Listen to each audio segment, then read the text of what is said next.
সকলে একত্রিত হয়েছে তারই এই গুণকথা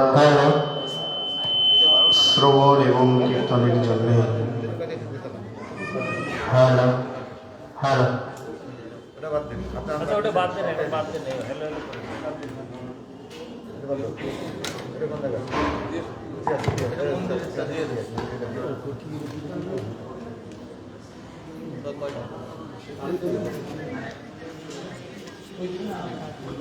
জয় রাধে।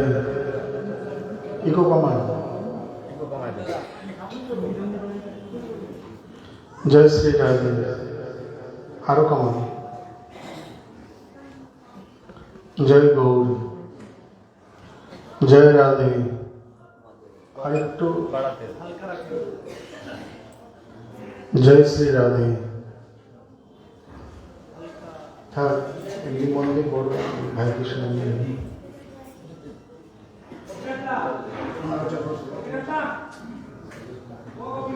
শ্রী শ্রী রাধা গোবিন্দ দেব জিউর অহেতুকী করুণায় আজ আমরা এখানে একত্রিত হয়েছি।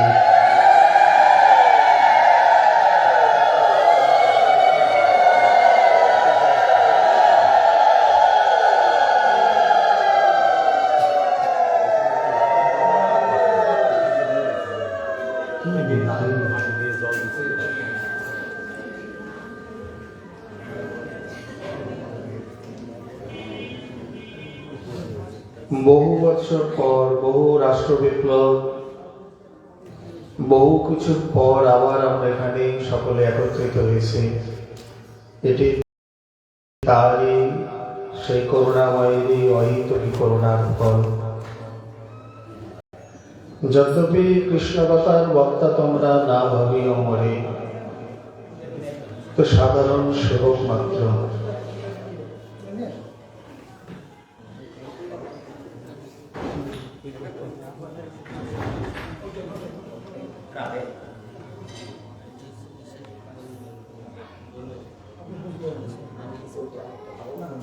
জয় শ্রী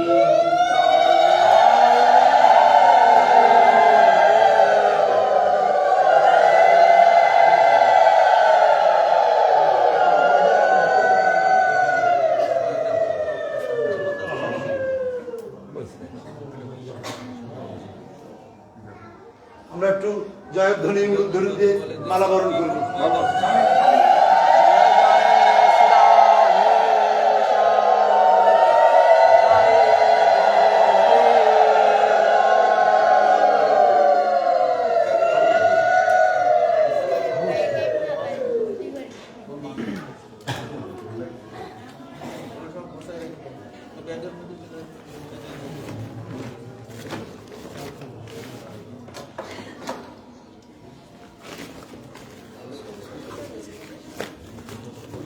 এই স্থানেতে বহু বছর পূর্বে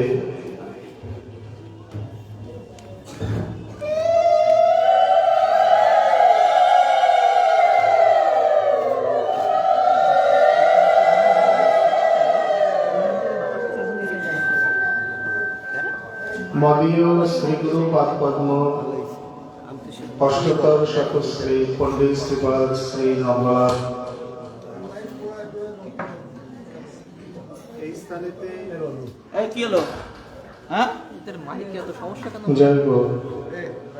এই স্থানেতে তিনি ভাগবত সপ্তাহ মহাযজ্ঞ করে গিয়েছিলেন।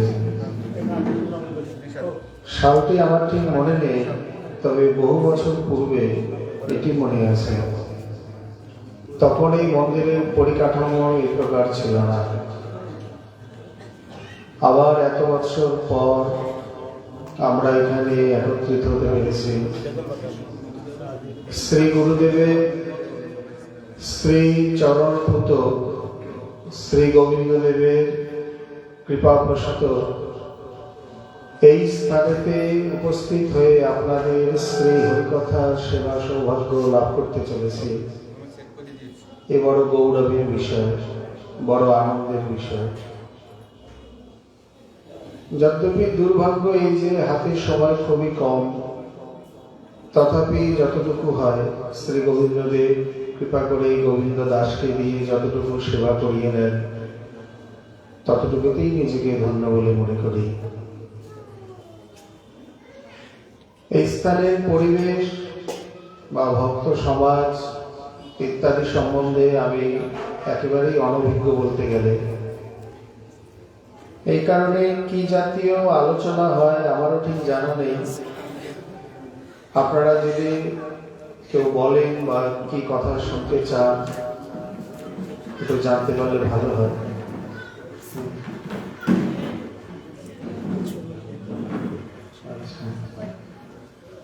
শ্রী শ্রী চৈতন্য চরিতামৃতের উপরে উনি বলছেন, আশা করি কারোর এতে কোনো আপত্তি নেই।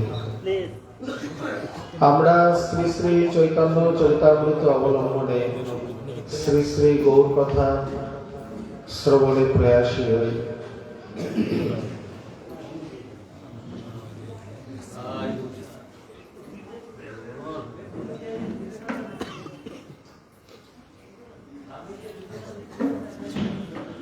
রাধা কৃষ্ণ এক আত্মা দুই দেহ ধরি, অন্যঙ্গে বিলসে রস আস্বাদন করি।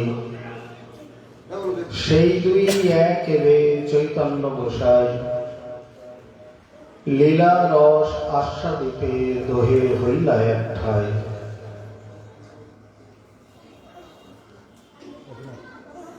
কলিযুগ পাবন অবতার শ্রী শ্রীকৃষ্ণ চৈতন্য মহাপ্রভুর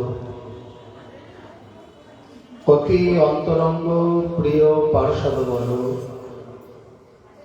গৌড়ীয় আচার্য কুল ভাস্কর, পরম বিরক্ত শিরোমণি কবিকুল মুকুটমণি, বিশ্ব বৈষ্ণব রাজ সভা সভাজন ভাজন শ্রী শ্রী রাধা কুণ্ডাশ্রয়ী শ্রী শ্রীল কৃষ্ণদাস কবিরাজ গোস্বামী চরণ তদীয় অমর মহাগ্রন্থে শ্রী শ্রী চৈতন্য চরিতামৃতে আদি লীলায় চতুর্থ পরিচ্ছেদে শ্রীমৎ মহাপ্রভুর আবির্ভাবের মুখ্য কারণ বর্ণনা করতে গিয়ে বলছেন, রাধা কৃষ্ণ এক আত্মা দুই দেহ ধরি, অন্যন্যে বিলসে রস আস্বাদন করি। সেই দুই এক এবে চৈতন্য গোসাই, লীলা রস আস্বাদিতে দোহে হইলা এক ঠাই।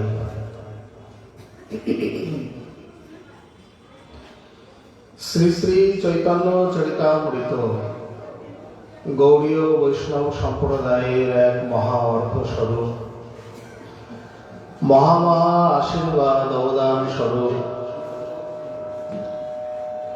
যে গ্রন্থরত্নকে গৌড়ীয় বৈষ্ণব মাত্রেই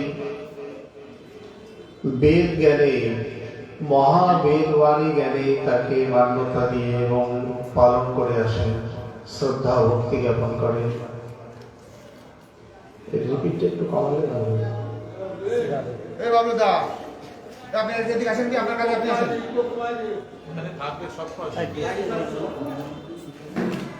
রিপিটটা একটু কমান। এই স্থানে শ্রী চৈতন্য চরিতামৃতে তৃতীয় পরিচ্ছেদে তিনি শ্রীমৎ মহাপ্রভুর আবির্ভাবের গৌণ কারণ বর্ণনা করেছিলেন। চতুর্থ পরিচ্ছেদে মুখ্য কারণ বর্ণনা করেছিলেন। শ্রী শ্রী চৈতন্য চরিতামৃতে কয়েকটি অধ্যায় বিশেষ, তার মধ্যে আদি লীলার চতুর্থ পরিচ্ছেদ, পঞ্চম পরিচ্ছেদ, ত্রয়োদশ পরিচ্ছেদ, মধ্যলীলার অষ্টম পরিচ্ছেদ, শ্রী রায় রামানন্দ সংবাদ আদি, এছাড়াও রথযাত্রা বর্ণন, অন্তিমে শ্রী সনাতন শিক্ষা, শেষের 5টি অধ্যায় নিয়ে, যাকে অধ্যাত্ম পঞ্চক বা আমরা শিক্ষা পঞ্চক বলতে পারি। অন্তিমের তো কোনো কথাই নেই। একাদশে শ্রী হরিদাস নির্যান, ষষ্ঠে শ্রী দাস গোস্বামী দণ্ড মহোৎসব, চতুর্দশ থেকে 20 পর্যন্ত শ্রীমৎ মহাপ্রভুর অন্তলীলা, অন্তিমে শিক্ষাষ্টক শ্লোকের ব্যাখ্যা। এই পরিচ্ছেদগুলি শ্রী চৈতন্য চরিতামৃতে অতি বিশেষ। এছাড়াও তো আরো রয়েছে চৈতন্য মধ্যলীলার যে দশমে ব্রজগোপীগণের ভাব এবং প্রেমের যে স্বরূপ, তাও এক অনবদ্য বর্ণনা। একটু আগেই তিনি বলেছেন যে রাধিকার ভাবকান্তি করি অঙ্গীকার, এই মতো নবদ্বীপে আমি করিব অবতার। এই শ্লোকেতে দেখা যাচ্ছে যে রাধা ভাব দুটি সুবলিতম নৌমি কৃষ্ণ স্বরূপম। শ্রীমৎ মহাপ্রভুর যত প্রণাম মন্ত্র রয়েছে তার মধ্যে এই মন্ত্রটি হলো সর্বোপরি। অর্থাৎ শ্রী রাধারানীর ভাবকান্তিকে অঙ্গীকার করে তিনি জগতে প্রকটিত হলেন। কে? শ্রীকৃষ্ণ সুন্দর, গৌর সুন্দর রূপে। মহাজনের পদও আমরা তাই দেখতে পাই। কই ছল রাধা প্রেমা, কই ছল মধুরিমা, কই ছল ভাবে দেহ ভোর, এতিন বাঞ্ছিত ধন ব্রজে নহিল পূরণ, কি করিব না পাইয়া ওর। তুয়া ভাব কান্তি বিনে, তুয়া প্রেম গুরু বিনে। তোমার ভাবকান্তি বা তোমার প্রেমকে অঙ্গীকার না করে এই বস্তু আস্বাদনের কোনো উপায় নেই। তুয়া প্রেম গুরু করি, তুয়া ভাব কান্তি ধরি, নদীয়াতে করিব উদয়। চৈতন্য চরিতামৃতে শ্রী সর্বদামোদর প্রভুর কর্চায় এবং মহাজন বাণীতে আমরা একই ভাব, একই তত্ত্বের ঝঙ্কার দেখতে পাই। এইখানে এই পয়রাদির বক্তব্যে এটি সুপরিস্ফুট হয় যে শ্রীমন মহাপ্রভু মানে শ্রী কৃষ্ণচন্দ্র তিনি এইভাবে শ্রী রাধারানীর ভাবকান্তিকে অঙ্গীকার করে শ্রী গৌর সুন্দর রূপে প্রকটিত হইলেন। নিধুবনের যে চরম পরম নিবিড় বিলাসে যার এই মহাপরিণতি, অথবা মহারাস বিলাসের পরিণতি, রাই কানু একাকৃতি। জয় রাধা রানী জয় শ্যাম সুন্দর, তনুমন মিলন গৌর গুণাকর। রায়রামানন্দ সংকৃত গীতে সেই কথাই বলছেন, না স রমণ না হম রমণী, দুহুমন মনোভব পেশল জানি। এই সকল পদের কোনো ব্যাখ্যা হয় না। নিগম নিগুড় সিদ্ধান্তে ভরপুর, রহস্যে ভরপুর এই সকল পদ পদাবলী কেবলমাত্র মহৎ সঙ্গে বা সেই প্রকার ঐকান্তিক রসিক ভজনশীলের সঙ্গেই আস্বাদ্য। কারণ বুঝিবে রসিক জন, না বুঝিবে মূঢ়। আমরা সেই মহাজন আনুগত্যে এই সকল ভাবময় বিষয়গুলি কেবল অবগত হওয়ার বা বোধগম্য করার প্রয়াস করব।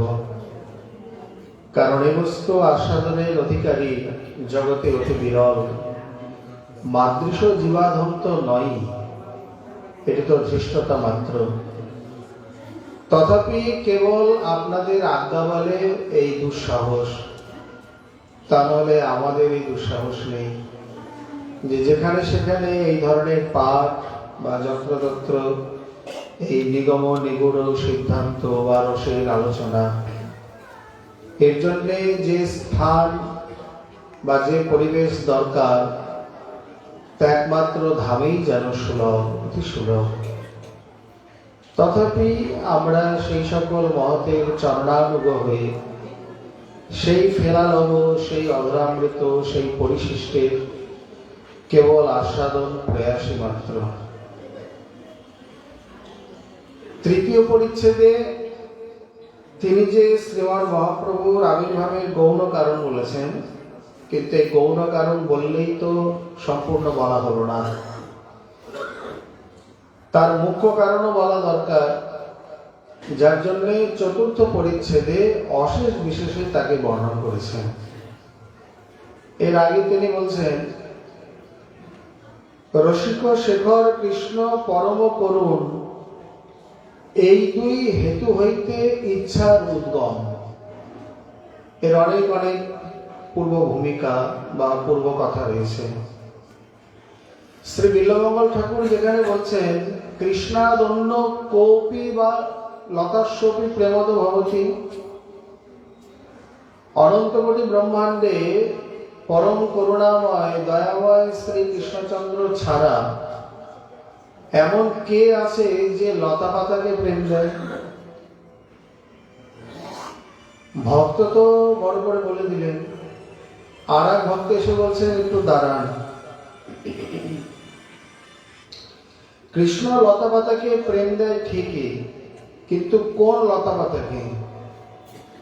পৃথিবীর ব্রহ্মাণ্ডের সব বৃক্ষলতাকে তিনি প্রেম দিয়েছেন? বলে না, তা তো নয়। তাহলে তিনি তার ঘরের লোককে দিয়েছেন, মানে ব্রজের বৃক্ষলতা বিটপে বিতান স্থাবর জঙ্গম নদ নদী পশু পাখি তাদেরকে দিয়েছেন, ব্রজের বাইরে তো কেউ পায়নি। তাহলে তিনি এত বড় প্রেমদ মহান বা দাতা শিরোমণি, বদান্য শিরোমণি ইত্যাদি ইত্যাদি হলেন কি প্রকারে? কৃষ্ণ দেখলেন কথা তো সত্য, আমি এত বড় দাতা, এত কিছু দান করলাম, তথাপি আমার অপবাদ রয়ে গেল। এখানে একটা ছোট্ট ব্যাপার আছে, যেমন নিজের ঘরের জন্য বা ঘরের লোকের জন্য কেউ যদি দান আদি করে বা খরচা করে, তাকে লোকে দাতা বলে না, তাকে লোকে গৃহমেধি বলে। যেমন নিজের স্ত্রী পুত্রের জন্য কেউ যদি 5 কোটি টাকাও খরচা করে, সে দেশে বিদেশে যেখানেই হোক, লোকে তাকে দাতা বলবে? বলবে না। কিন্তু দেশের 10-এর জন্য বা এরকম মন্দির অনুষ্ঠান আদির জন্য যদি 500 টাকাও দান করে, তাতেই দাতার তালিকায় নাম উঠে যায়। কারণ এটা পরের জন্য, এটা 10-এর জন্য। তদ্রূপ শ্রী কৃষ্ণচন্দ্র প্রেমদ, তিনি প্রেমবান, প্রেম তার নিজস্ব সম্পদ তিনি দান করেছেন। কোথায়, কাকে? নিজের ঘরের মধ্যে, মানে ব্রজ, তার অন্তঃপুর, সেই ব্রজ ধামের মধ্যে, তার বাইরে তো দিলেন না। ভগবান দেখলেন আমি এত প্রকারে দান করার পরও আমার অপবাদ রয়ে গেল, মানে তাকে লোকে ঠিক দাতা বলে প্রকাশ করলো না। হ্যাঁ, দান করলো, কিন্তু ঘরের লোকের মধ্যে, মানে কৃপণের পর্যাতেই রয়ে গেল। শ্রী ভগবান দেখলেন আমার এই অপযশ আমাকেই দূর করতে হবে। এছাড়াও আরো কতগুলি দিক আছে, যেমন শ্রীকৃষ্ণচন্দ্র রূপে তিনি প্রেম দান করেছেন, ভালো কথা। যেমন কোন জমিদার, তার বহু ধন সম্পত্তি রয়েছে, তিনি গরিব দুঃখীকে দান করবে, নিমন্ত্রণ দিয়েছে।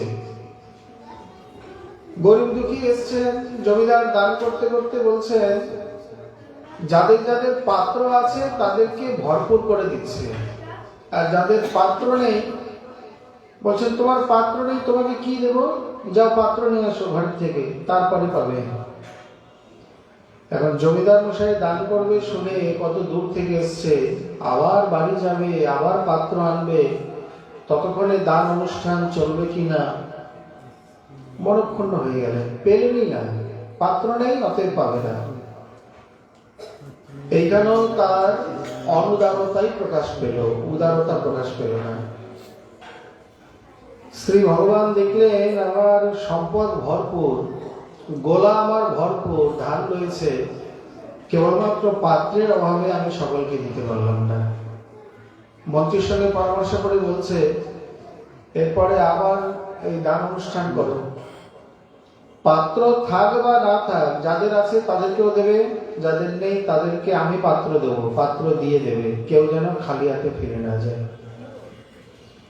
এরপরে তিনি আবার ঘোষণা করলেন যে স্ত্রী জমিদার মহাশয় তিনি দান করবেন, গরিব দুঃখী কাঙালি যে যেখানে আছে এসে দান নিয়ে যাবে।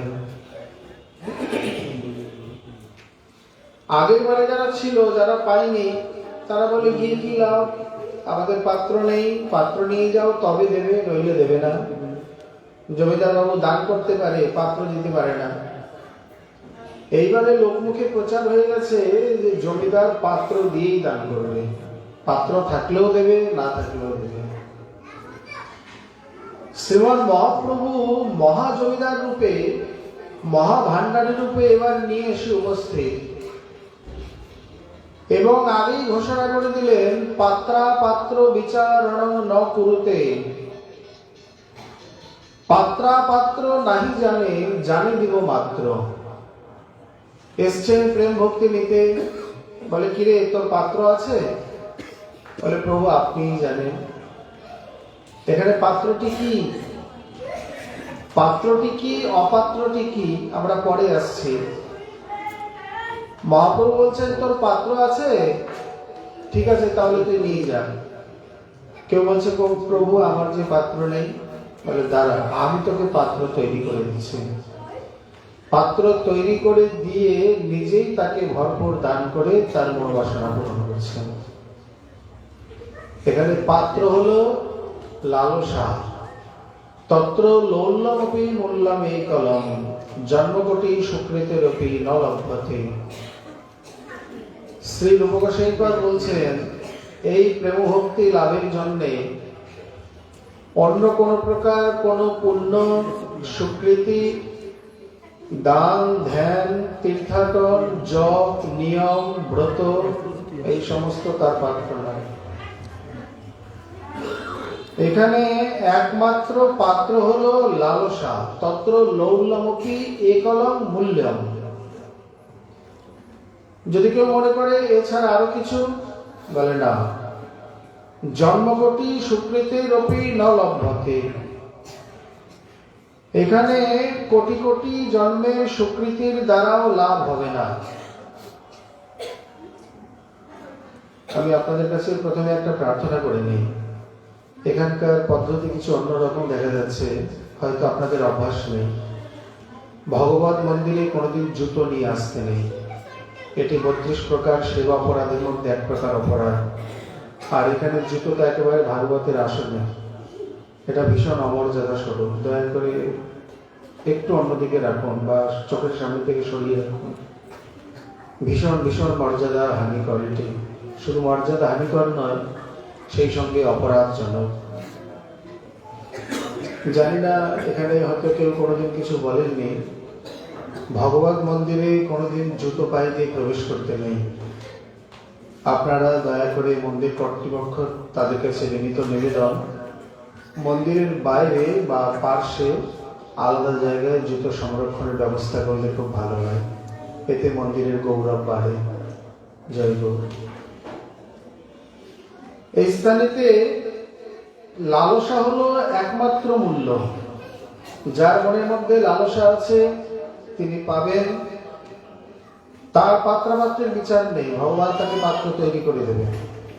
আর যার মধ্যে লালসা নেই, মানে লালসা হলো এখানে একমাত্র পাত্র, আর অপাত্র কি হলো বৈষ্ণব নিন্দা। বিশেষ করে ভক্ত বৈষ্ণবের নিন্দা, চর্চা, সমালোচনা হলো অপাত্র। এটি আমরা আরো বিশদে পরে আসছি। এখানে কবিরাজ গোস্বামী যেটা বললেন, পরম রসিক শেখর, রসিক শেখর কৃষ্ণ পরম করুণ, এই দুই হেতু হইতে ইচ্ছার উদ্গম। আমরা বুঝিনি ভগবান কি না তিনি রসিকেন্দ্র মৌলি, পরম রসিক, রসবৈশ্য রস দেবায় লব্ধানন্দে ভবতে।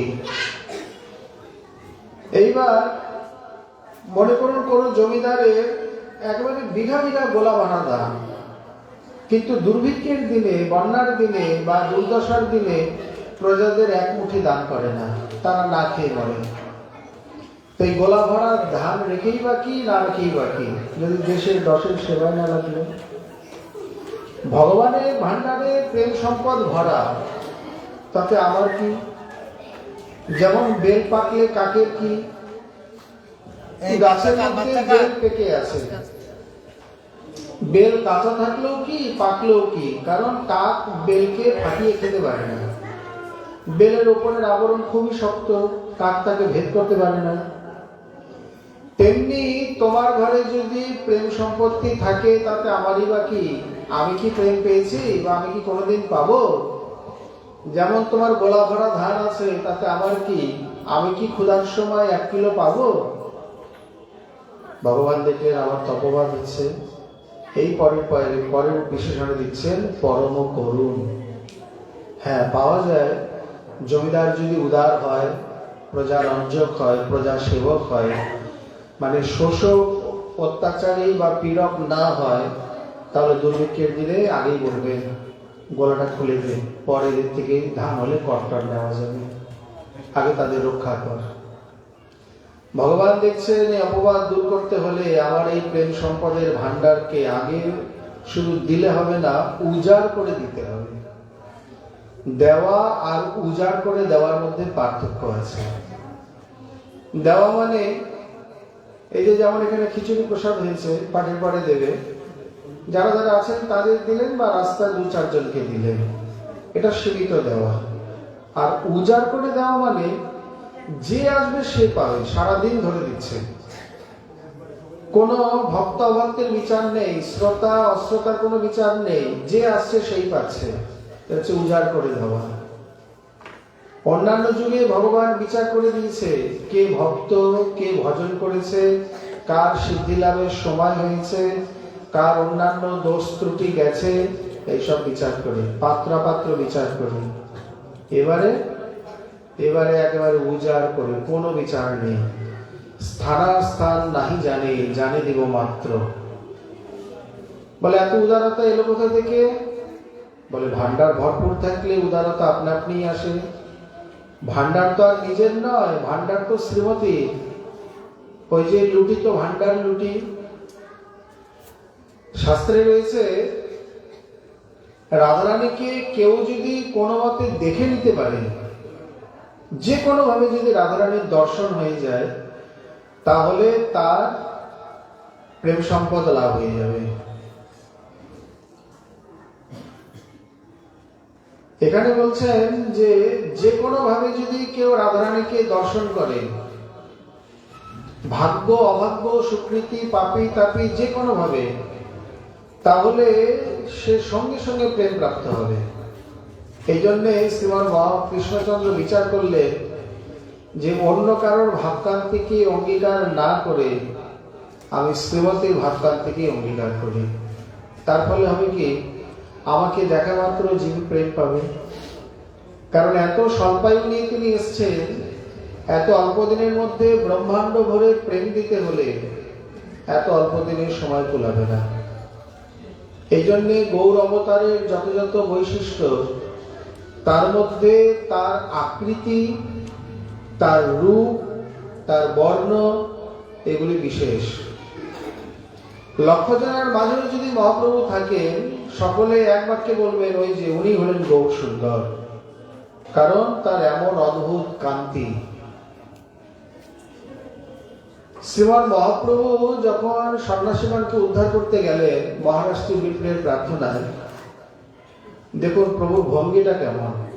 প্রথমে কাশী হয়ে যাওয়ার সময় তাদের সঙ্গে সাক্ষাৎ করেনি, বৃন্দাবন থেকে যখন ফিরছেন তখন তিনি মহারাষ্ট্রী বিপিনের অন্তরে প্রেরণা দিয়ে নিমন্ত্রণ করালেন। তারাও নিমন্ত্রিত, প্রভু নিমন্ত্রিত। এমনি সাধু সমাজে বা সন্ন্যাসীদের সাধারণ নিয়ম হলো যে গোষ্ঠীতে প্রবেশ করার আগে পাদধৌত করে তারপর গোষ্ঠীতে প্রবেশ করবে। অন্যান্য সন্ন্যাসীরা যে যার স্থানে বসেছেন। আর এই কেশব ভারতীর শিষ্য শ্রীকৃষ্ণ চৈতন্য ভারতী ইনি করলেন কি, পাদধৌত স্থানে যেখানে পা ধোয় সেখানে পা ধুয়ে তার পাশেই বসে পড়লেন। আর এরা সন্ন্যাসী ব্রহ্মজ্ঞানী, ব্রহ্ম করে, সেইখানে বসেই নিজের অঙ্গের কান্তিকে বিস্তার করতে লাগলেন। দেখো ব্রহ্মজ্যোতি কাকে বলে। গোবিন্দের অঙ্গের শুদ্ধ কিরণ মণ্ডল, উপনিষদ কহে যারে ব্রহ্ম সুনির্মল। আপনারা দয়া করে বসে যান। এই রূপে এমন ভাবে কান্তি বিস্তার করলেন যে সকলের মন বুদ্ধি ফিরে গেল।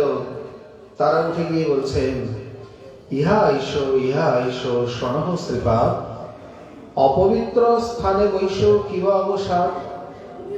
এ কি, তুমি সন্ন্যাসী, তুমি সন্ন্যাসীর গোষ্ঠীতে বসলে কেন?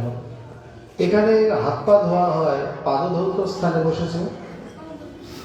মহাপ্রভু দৈন্য করলেন, আমি হিম সম্প্রদায়ে দীক্ষিত, তো এই জন্যে তোমাদের সঙ্গে বসতে আমার ঠিক উচিত হয় না।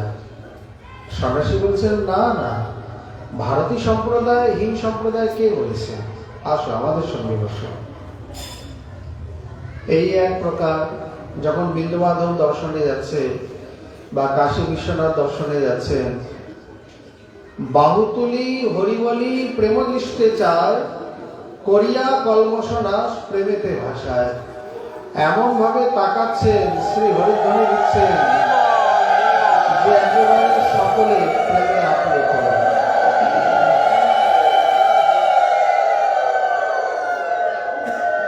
তিনি মহাপ্রভুর এই যে ভঙ্গি, বা যখন দক্ষিণ ভারতে গেছেন, রঙ্গজির মন্দিরে দর্শন করতে যাচ্ছেন, সঙ্গে বালক গোপাল ভট্ট, ছোট্ট গোপাল।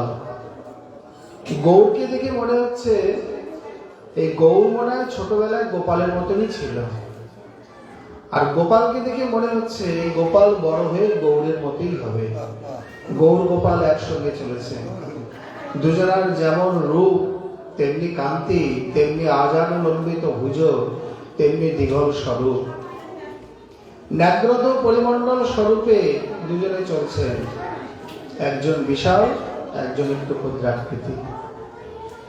লোকেরা অন্য কিছু কি দেখবে? এই সাক্ষাৎ গৌর গোপালকে দেখে আনন্দে মত্ত, অভিভূত, চমৎকৃত। ও না জানি কি সুন্দর রূপ, কোন মায়ের কোন উজাড় করে এসছে কে জানে।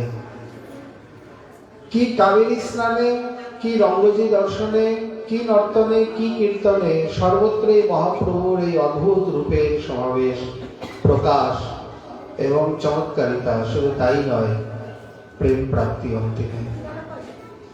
যখন মহাপ্রভু পদব্রজে তিনি বৃন্দাবনে আসবেন, কটক হয়ে তারপরে তিনি রাজপথ না ধরে বনপথে যাবেন। তখনকার তিনি উড়িষ্যার রাজধানী কটক, প্রতাপগঞ্জ এখানে রয়েছেন। তিনি মহিষীগণকে খবর দিলেন, তোমরা তো প্রভুকে দর্শন করতে পারবে না, তোমরা কটকে চলে আসো। এখানে প্রভু নৌকা পার হওয়ার সময় তোমাদের আমি দর্শন করিয়ে দেব।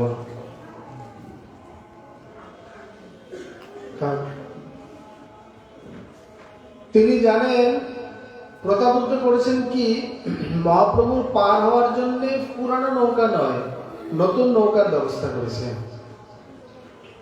যত পট্টমহিষী ছিল তাদেরকে হাতির পিঠে উঠিয়ে পর্দার দ্বারা ঘিরে রাখা হয়েছে। আর যেমনই মহাপ্রভু নৌকা পার হচ্ছেন, তারা হাতির ওপর থেকে দেখে সেইখানেই প্রেমে মূর্ছিতা হয়ে পড়ে। কবিরাজ গোস্বামী এখানে লিখছেন, কৃষ্ণ প্রেমা হয় যার দূরদর্শনে, হেন কবু নাহি শুনি না পুরাণে বাখানে। দূরদর্শনে দূর থেকে দেখলেই কৃষ্ণ প্রেম হয়, এই প্রকার আজ পর্যন্ত কোথাও দেখিনি। এই প্রথম দেখলাম। মহাপ্রভু নিজেই বলছেন, মোর আজ্ঞায় গুরু হইয়া তার সর্বদেশ, যারে দেখো তারে করো কৃষ্ণ নাম উপদেশ। একলা মালি আমি কত প্রেম ফল খাবো, যারে দেখো তারে প্রেম ফল বিলাহ। আমি একা বিলিয়ে পারবো না, গ্রহণ করে পারবো না, তোমরা নিজেরাও গ্রহণ করো, মানে প্রেম ফল আস্বাদন করো এবং অকাতরে দান করো। প্রভু কাকে কাকে দেবো? বলে যাকে ইচ্ছা তাকে দাও, কোনো বাদ বিচার নেই। এই জন্য বলছেন রসিক শেখর কৃষ্ণ পরম করুণ। এই দুটি গুণের পরিণাম কি না আমাদের শ্রী গৌর সুন্দর। তার মানে গৌর সুন্দরের মধ্যে রসিক শেখরত্ব। শেখর মানে কি? শেখর শব্দ শ্রেষ্ঠ বাচে, মানে রসিক শ্রেষ্ঠ। আর সেই সঙ্গে পরম করুণ, তিনি বদান্য শিরোমণি, উদার শিরোমণি, করুণা ঘন বিগ্রহ। এমনকি পরম কারুণিক, যারা অত্যন্ত করুণাবান, করুণাময়, তাদেরকে বলা হয় কারুণিক। কারুণিক শব্দটা সাধারণ জীবে প্রয়োগ হয় না। কারুণিক শব্দটি শ্রী ভগবানে বা সেই প্রকার কোন মহত্তম ভক্তিতেই প্রয়োগ হয়, তা নলে হয় না। এই রূপে শ্রীমৎ মহাপ্রভু যত্র তত্র দান করেছেন। প্রভুকে যে দেখেছে সে প্রেম পেয়েছে, তাকে যে দেখেছে সে পেয়েছে, তাকে যে দেখেছে সে পেয়েছে। এইভাবে গ্রাম থেকে গ্রামান্তর সব প্রেমিক হয়ে গেছে। মনে করুন প্রভুকে দর্শন করে কেউ এসছে, সেই গ্রামের যারা যারা তাকে দেখলেন তারা প্রেমিক হয়ে গেলেন। তারা তারা যে যে গ্রামে যাবে বা যে যে লোকালয় যেখানে যেখানে যাবে, তারা তারা প্রত্যেকে প্রেমিক হবে। এইভাবে মানে সংক্রামক ব্যাধির মতো আমরা বলতে পারি। এটা বর্তমান যুগে আর ব্যাখ্যার প্রয়োজন নেই। এই যে করোনার যুগে সংক্রামক কি বিষয় সকলেই ছোটখাটো মোটামুটি অবগতি আছে। তেমনি মহাপ্রভুর দর্শন প্রাপ্ত, প্রেম প্রাপ্ত কোন ব্যক্তি, তাকে দর্শন প্রাপ্ত কোন ব্যক্তি, তাকে দর্শন প্রাপ্ত কোন ব্যক্তি, এইভাবে দেশ দেশান্তর একেবারে প্রেমেতে আপ্লুত। তা হলে অল্প সময়ের মধ্যে হবে কেন?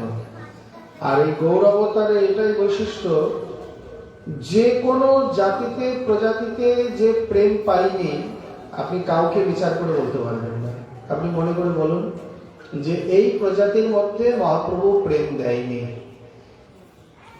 স্থাবর জঙ্গম, কীট পতঙ্গ, বৃক্ষ লতা, বিটপি বিতান, দেব দানব মানব গন্ধর্ব, সপ্ত তাল আদি থেকে শুরু করে প্রত্যেককে প্রেম দিয়েছেন। এর প্রমাণ কোথায়? প্রমাণ নামাচার্য শ্রী হরিদাস ঠাকুর মহাশয়ের শ্রী বাণীতে। উনি নিজেই বলছেন যে প্রভু প্রতিধ্বনি নহে তারা করে সংকীর্তন, তোমার কৃপায় প্রভু অকথ্য কথন। যাকে আমরা ইকো, ভাইব্রেশন, প্রতিধ্বনি ইত্যাদি ইত্যাদি বলে থাকি, এখানে যে পাহাড়ে পর্বতে প্রতিধ্বনি হচ্ছে এটি কোনো প্রতিধ্বনি নয়, তারা হরিনাম করছে। বলে তুমি কি করে এত দৃঢ়তার সঙ্গে বললে?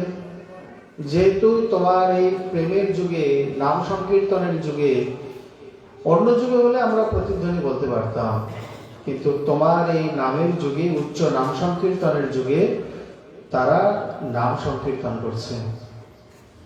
এটা কি করে হয়? জড় বিষয়, জড় পদার্থ তারা কোনোদিন নাম করতে পারে? ওই জন্য বলছে তোমার কৃপায় প্রভু অকথ্য কথন, যেটা বলা যায় না, যেটা বাস্তবে হয় না। এটি তো অনেক ভালো। আমরা গৌড়ী বৈষ্ণব জীবনীতে দেখি নবদ্বীপের সিদ্ধ গৌরকিশোর দাস বাবা মহারাজ, উনি একটু পাগল প্রকৃতির, মানে বাহ্যে অবধূতাকৃতি। সাধারণত সিদ্ধ পুরুষ কয়েক প্রকারের হয়, জড়ন্মত্ত বাল অবধূতবৎ। কেউ জড়ের মতো নড়াচড়া করে না, যেমন ভরতের মহারাজ ভাগবতের পঞ্চম স্কন্ধে জড় ভরত উপাখ্যান। কেউ অবধূতের মতো, যেমন একাদশ স্কন্ধে অবধূত শিরোমণি দত্তাত্রেয় যদু মহারাজের সঙ্গে যে আলোচনা করেন, যা হলো অবধূত সংযোগ অবধূত সংবাদ বা 24 গুরু সংবাদ। কেউ উন্মাদের মতো, যেমন সিদ্ধ গৌরকিশোর দাস বাবা আগের দিন একাদশী ব্রত নির্জলা আছেন, এসে বলছেন যে আগামী দিন তোমার এখানে আমি পালন করব। বলছে বাবা একটু তাড়াতাড়ি সময় মতো এসো কিন্তু। বলে হ্যাঁ হ্যাঁ নিশ্চয়ই আসবে। পরের দিন কখন এলেন? বেলা দ্বীপ্রহর অন্তে, মানে বিকাল হয় যায় যায় সেই সময়। কত সময় কি আর পালনের সময় থাকে? একাদশী ব্রত করে দ্বাদশীর মধ্যেই ব্রতের পালন করতে হয়, তা না হলে দ্বাদশীর ফল নষ্ট হয়ে যায়। কিন্তু উনি এমন সময় এসছে তখন আর দ্বাদশীর পালনের সময় নেই। বলে তাহলে ওনার কি ব্রত নষ্ট হলো? বলেন না, পালন কোথাও কোথাও করে নিয়েছে, এখন প্রসাদ পেতে এসছে। বা এহেন রসিক প্রেমিক ভাবক মহাত্মাগণের জন্য শ্রী ভগবান বলছেন আমি 3 কোটি ঋষিকে নিযুক্ত করে রেখেছি। তাদের কোন কর্মাদির ব্যত্যয় প্রত্যয় হলে তারা পূরণ করে দেবে। যেমন মনে করুন যে কেউ সন্ধ্যাবেলা পাঠে আছেন, এখন ঘরে আরতি হয়নি, আরতির সময় চলে যাচ্ছে, এই স্ক্রিনটা বন্ধ করুন। তিনি এখন ইনি বলছেন যে পাঠের মধ্যে বসে আছে, সন্ধ্যাবেলা আরতি হয়নি, নিত্য নিয়মের অঙ্গহানি হলো। এখানে বিচার হলো তিনি ভাবুক বা মানে অন্য কোনো ভজনাঙ্গ যাজন করতে গিয়ে নিত্য নৈমিত্তিক কোনো অঙ্গের হানি হয়, তাহলে সেই অঙ্গের হানিকে হানির মধ্যে গণ্য হবে না। ওই আরতি কেউ না কেউ করেই দিয়েছে।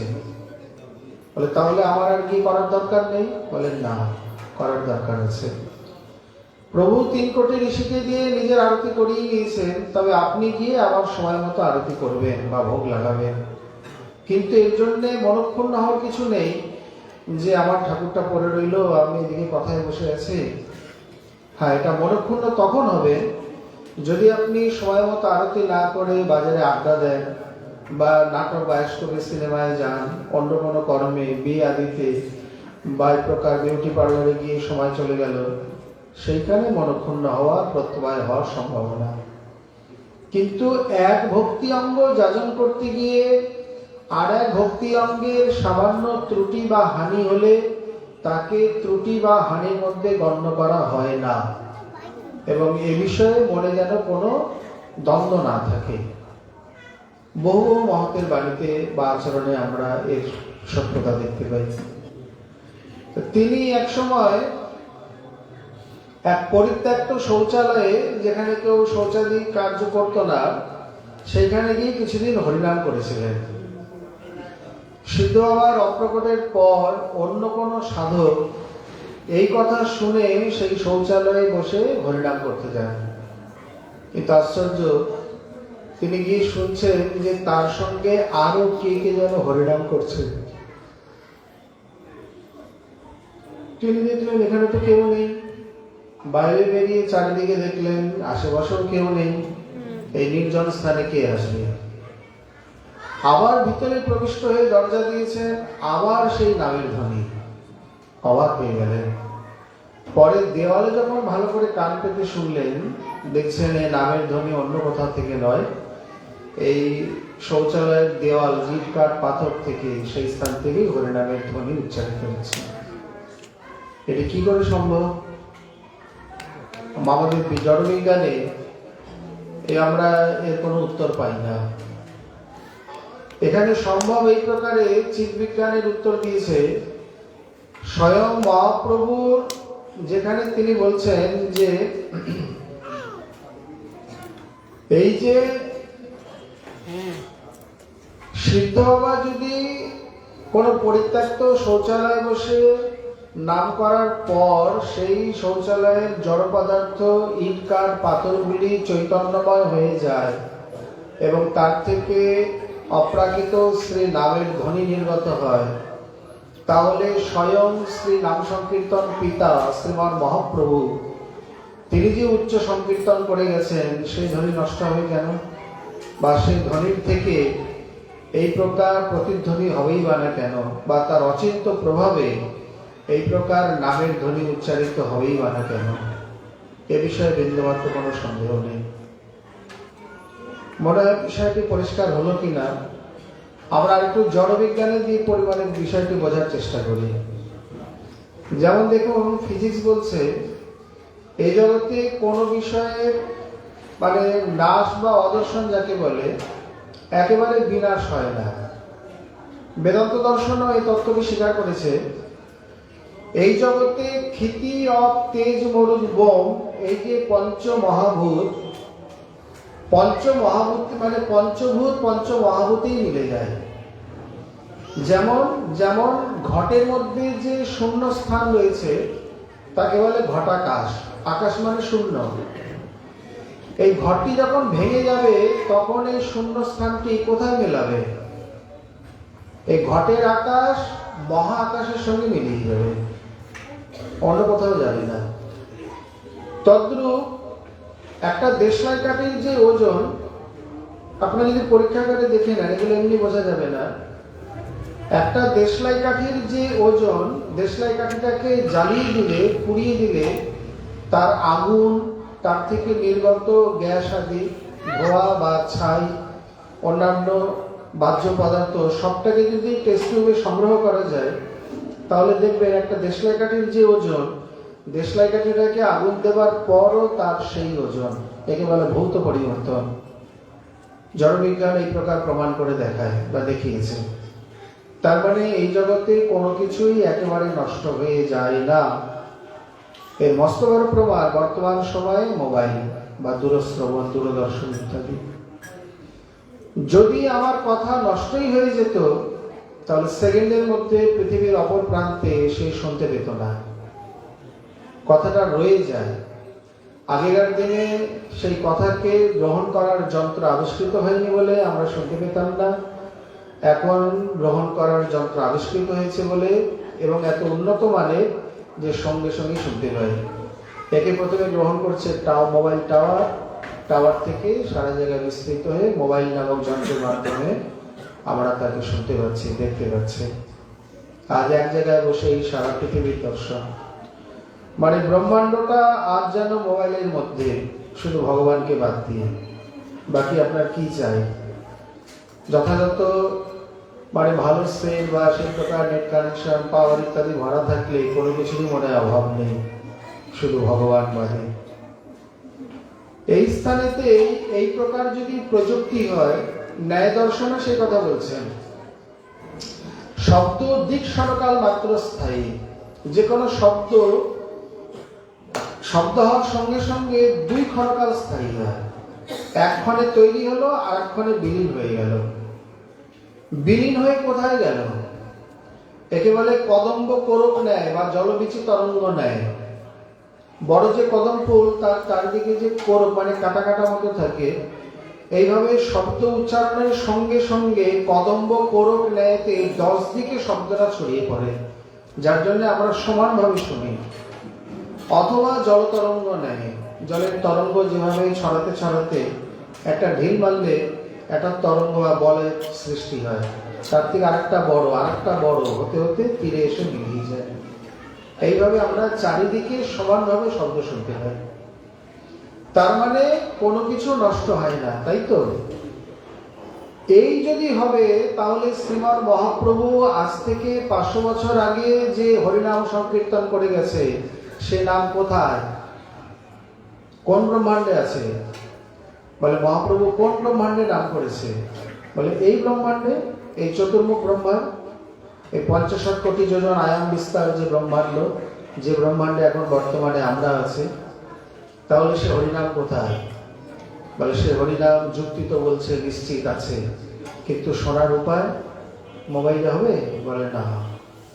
সাধারণ শব্দ বা শোনার ধরার জন্য যে শব্দযন্ত্র, অপ্রাকৃত এই হরিনাম শোনার জন্য এই যন্ত্রে হবে না। তার জন্য প্রয়োজন অপ্রাকৃত মন্ত্রের। সেই মন্ত্র সাধন করতে করতে হয় মন্ত্রের সাধন নয় শরীর পাতন, সদ্গুরু প্রদত্ত যে শ্রী ভগবান মন্ত্র প্রাপ্তি, নিয়মিত নিষ্ঠার সঙ্গে সেই মন্ত্র জপ করতে করতে কোন কোন ভাগ্যবাণী দেখিবারে পায়, কোন কোন ভাগ্যবাণী শুনিবারে পায়। যেমন সিদ্ধ বাবার উচ্চারিত নাম পরবর্তীকালে সেই জাতীয় কোন ভাগ্যবাণী শুনতে পেয়েছিলেন। সবাই শুনতে পাননি। ওই দেওয়ালে নাম হচ্ছে, কিন্তু যে কেউ গেলে যে শুনতে পাবে তা নয়, তার ওই প্রকার যোগ্যতার দরকার। তেমনি শ্রীমান মহাপ্রভু সপার্ষদে সংকীর্তন রঙ্গে নাটুয়াগো যে সংকীর্তন রঙ্গ করে গেছেন, তার সেই দিব্য লীলা, দিব্য ঝাঁকি, দিব্য সংকীর্তন মাধুরী আজও পর্যন্ত ব্রহ্মাণ্ডে অক্ষুণ্ণভাবেই রয়েছে। তবে সকলের জন্য নয়, মানে কারো যদি শোনবার ইচ্ছা হয় তাহলে তাকে পন্থা অবলম্বন করতে হবে। এমনি সাধারণ উপায়ে তাকে শোনা, বোঝা, দেখা বা অনুভূতির পথে আসবে না। অতএব শ্রীমান মহাপ্রভু তিনি নিজে আজ সেই রসিক শেখর কৃষ্ণ পরম করুণ এই রূপেতে তিনি এসে উপস্থিত হয়েছেন। কোথায়? আজ এই প্রেম দান করতে। তাহলে এটি হলো শ্রীমান মহাপ্রভুর বদান্য অবতার, মানে উদারতার অবতার। স্থানাস্থান নাহি জানে, জানে দেব মাত্র।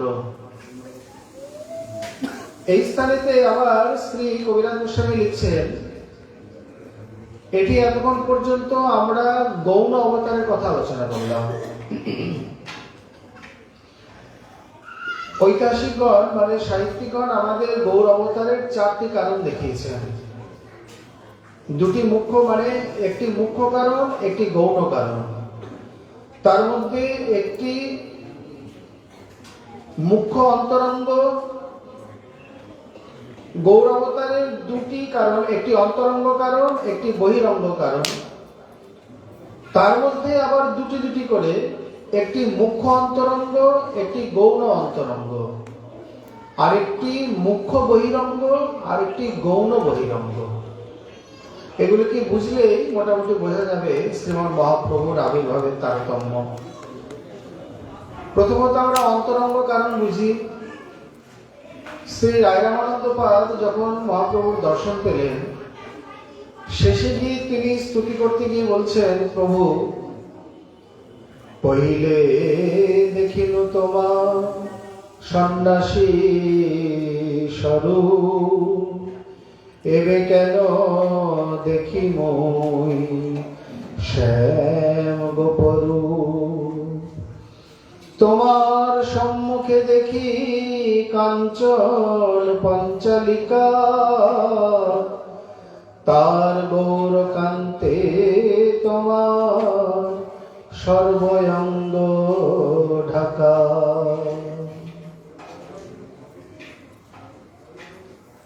রায়রামানন্দ তিনি দর্শন করে বলছেন, প্রভু পहिले দেখিনু তোমার সন্ন্যাসী স্বরূপ। আমি প্রথমে তোমাকে দেখলাম সন্ন্যাসী স্বরূপে, এবে কেন দেখি মুই শ্যাম গোপরূপ। এখন আর তোমাতে আমি সন্ন্যাসী স্বরূপ দেখছি না, দেখছি একজন শ্যামকান্তি গোপকে, মানে শ্যামকান্তি বিশিষ্ট শ্যামরূপে শ্যামকান্ত গোপকে। আবার দেখছি তোমার সম্মুখে এক কাঞ্চন পঞ্চালিকা। পঞ্চালিকা মানে পুতুল, কাঞ্চন পঞ্চালিকা মানে সোনার পুতুল। তোমার সামনে যেন কোন সোনার পুতুলি খেলা করছে, আর তার গৌর কান্তে তোমার সর্ব অঙ্গ ঢাকা। তার পীত কান্তিতে, গৌর কান্তিতে তোমার সর্ব অঙ্গ আবৃত হয়ে গেছে। তাহলে তিনি কটি রূপ দেখলেন? তিনটি রূপ। প্রথমে সন্ন্যাসী স্বরূপ, তারপরে শ্যামকান্তের রূপ, তারপরে শ্রী গৌর সুন্দরীর রূপ। কারণ তার গৌর কান্তি তোমার সর্বাঙ্গ ঢাকা, তাহলে শ্যামকান্তি আবৃত হয়ে গেছে, আবরিত হয়েছে। তারপরে কি রূপ? বলে তারপরে গৌর রূপ। অতএব এখানে একসঙ্গে তিনি তিনটি স্বরূপের দর্শন পেলেন। মহাপ্রভু বলছেন, আমি তোমার প্রতি প্রসন্ন হয়ে তোমাকে দেখালাম, এ কথা কাউকে বলো না, সবাইকে বলো না। কিন্তু কবিরাজ গোস্বামী তো বলেই দিয়েছেন। এইখানে মহাপ্রভু নিজেকে তথাপি লোকাবার চেষ্টা করলেন। বলছেন, দেখো তুমি তো পরম ভাগবত, মহাভাগবত। মহাভাগবতের লক্ষণ হচ্ছে স্থাবর জঙ্গম দেখে না, দেখে তার মূর্তি, সর্বত্র হয় নিজ ইষ্ট দেবস্ফূর্তি। এই জন্য আমার মতো মায়াবাদী সন্ন্যাসী তো তোমার কৃষ্ণ স্ফূর্তি হচ্ছে। রাধামানন্দ এসে বললেন, প্রভু মোর আগে তুমি না করিও ভারী ভুরি। প্রভু কৃপা করে যখন দর্শন দিয়েই দিলেন, আর চালাকি করে আর ঢেকে চেপে কি লাভ, দর্শন তো হয়েই গেল। এখানে সেই সঙ্গে তিনি বলছেন, নিজ গুঢ় কার্য তোমার প্রেম রস আস্বাদন, আর আনুষঙ্গে প্রেমময় কইলে ত্রিভুবন। তাহলে শ্রীমৎ মহাপ্রভুর আবির্ভাবের মুখ্য অন্তরঙ্গ কারণ কি? তিন বাঞ্ছা পূর্তি বা রাধা প্রেমরস নির্যাস আস্বাদন, যে কথা আমরা প্রথমে বলে শুরু করলাম। কৈছন রাধা প্রেমা, কৈছন মধুরিমা, কৈছন ভাবে তিহ ভোর। এতিন বাঞ্ছিত ধন, ব্রজে নহিল পূরণ, আমি কি করিব না পাইয়া ওর। ওর মানে উপায়। আমার সামনে আর কোনো উপায় নেই, আমি নিরুপায়। এই জন্য বাধ্য হয়ে আমি তোমার রূপ ভাবকে কান থেকে অঙ্গীকার করলাম। তাহলে ব্রজলীলাতে তার এই রস আস্বাদন হয়নি? বলে না।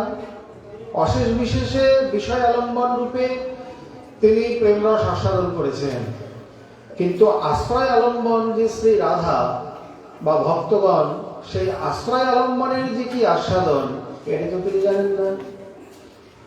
মানে আমার মাধুরী কেমন এটা তো আমি জানি না।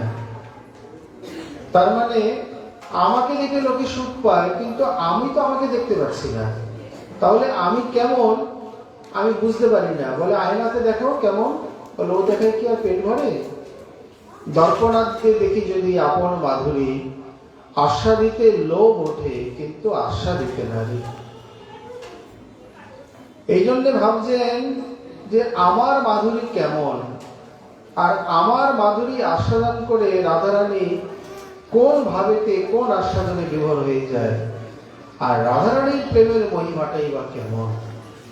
মুখ্যত এই তিন বাঞ্ছা আস্বাদনের জন্যে যা ব্রজে তার পূর্ণ হয়নি, এই কারণেই তার পুনরায় আবার আবির্ভাব। যদি বলা যায় যুগাবতার, যুগ ধর্ম, নাম সংকীর্তন, প্রচার ইত্যাদি ইত্যাদি, বলে এগুলো গৌণ, আমরা পরে আসছি। শ্রীপ্রভু সন্দর্ভে লিখছেন, যদ্দাপরে শ্রীকৃষ্ণ এব অবতরতি, তদেব কলৌ গৌর এব অবতরতি ইতি অব্যভিচারা।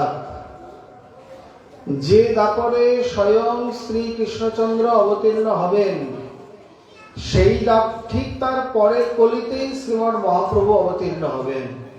এই নিয়মের কোনদিন ব্যতিক্রম ব্যত্যয় প্রত্যয় হবে না। এটি অব্যভিচারী নিয়ম। চিরকাল জগতে এই নিয়মই চলে আসছে। তাহলে ব্রহ্মার দিবসে কেহ একবার অবতীর্ণ হইয়া করেন প্রকট বিহার। এই সপ্তম মন্বন্তরীয় অষ্টাবিংশ চতুর্যুগের দাপরে শ্রীকৃষ্ণ অবতীর্ণ হয়েছেন ব্রজে। আর তার পরের কলিতে, মানে কলিযুগের প্রথম সন্ধ্যায়, শচীগর্ভ সিন্ধু মাঝে শ্রীমান মহাপ্রভু প্রকটিত হলেন। শচীগর্ভ সিন্ধু হরিন্দু। তাহলে এই নিয়মের কোনো ব্যত্যয় প্রত্যয় নেই। এখানে নিজ গুঢ় কার্য তোমার প্রেম রস আস্বাদন, এটি হলো মুখ্য অন্তরঙ্গ কারণ। বহির অন্তরঙ্গ কারণ কি? শ্রী অদ্বৈতাচার্যের প্রার্থনা। কারণ তিনি যখন অদ্বৈত প্রভু মহাপ্রভুর থেকে বয়সে 55 বছরের বড়, অনেক দিন আগে এসেছেন, পৃথিবীকে দেখছেন। এটি প্রাক চৈতন্য যুগের চিত্র। মঙ্গল চণ্ডীর গীতে করে জাগরণে, কোথায় বাসুলি, মনসা, মঙ্গল চণ্ডী, বাস্তু ইত্যাদি ইত্যাদি, সেইখানে তাদের সমস্ত ধর্মকর্ম। আর সামাজিক কর্মেতে সেইখানে ধন ব্যয়, একটা বিবাহ আদিতে, অন্নপ্রাশনে, শ্রাদ্ধে ইত্যাদিতে সেইখানে কত প্রকারের ধন ব্যয়, অর্থ ব্যয়, আমোদ প্রমোদ, আয়োজন, আড়ম্বর। কিন্তু প্রকৃত ধর্ম কি তখন পর্যন্ত কেউ জানত না। সেই জীবের দুঃখ দুর্দশা দেখে তার মনের মধ্যে উঠল যে করুণার উদ্রেক। ওহো, কৃষ্ণ আরাধিবেন কোন আরাধনে? এই বিচার উঠিতে শ্লোক পড়ি গেল মনে। কৃষ্ণকে জল তুলসী দেয় যেই জন, তার ঋণ শোধিতে কৃষ্ণ করেন যতন। কিন্তু জল তুলসী সম ঘরে নাহি কিছু ধন, তবে আত্মা বেচি করে ঋণের শোধন। জয় জয় রাধা কৃষ্ণ বুদ্ধি পরমানন্দে।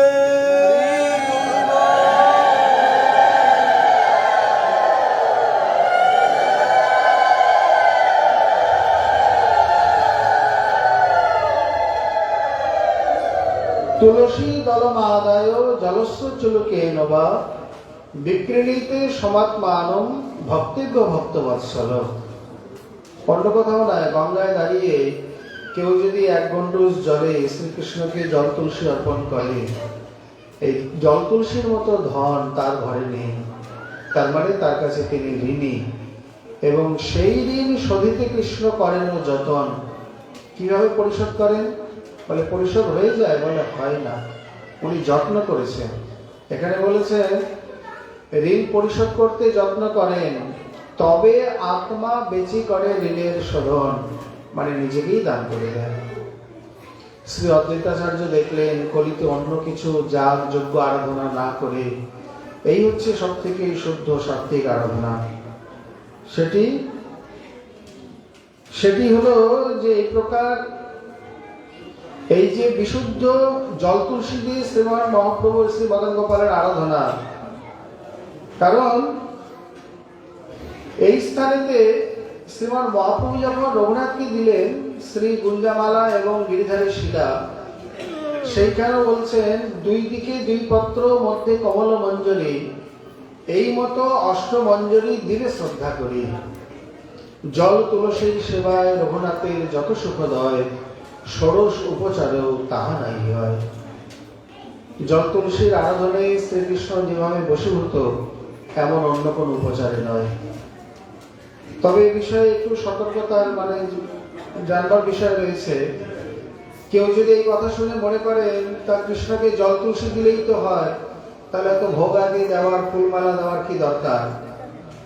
এটি কিন্তু বিরক্তের জন্য বা যাদের আর্থিক সঙ্গতি আছে তাদের জন্য নয়। শ্রীপ্রভু ভক্তি সন্দর্ভে পরিষ্কার লিখছেন, যেহেতু সম্পত্তিমন্তা গৃহস্থা তেষাং খলু অর্চন মার্গ এবং মুখ্য।